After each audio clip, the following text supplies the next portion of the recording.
নিশ্চয়তা দিয়ে বলছি, আমার মত আমার আল্লাহ নির্ধারিত সময় থেকে 1 সেকেন্ড আগে হবে না, এবং হায়াত যা দিয়েছেন তার 1 সেকেন্ড আগেও আমি যাব না। অতএব মহান আল্লাহর কাছে আবারও তৌফিক চাই।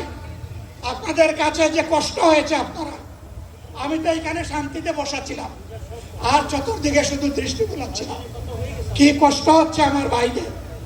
প্রিয় ভাইরা, এই কষ্ট আল্লাহর জন্য। এই কষ্ট কার জন্য? ইনশাআল্লাহ আল্লাহ তাআলা আপনাদেরকে তার উপযুক্ত যা দুনিয়া দিবেন, আখিরাতে দিবেন। আপনাদের এই ত্যাগের বিনিময়ে নতুন বাংলাদেশ আমরা পেয়ে যাব। আসুন সেই নতুন বাংলাদেশের জন্য একবার স্লোগান দিয়ে শেষ করি, নারায়ে তাকবীর। আসসালামু আলাইকুম ওয়া রাহমাতুল্লাহ।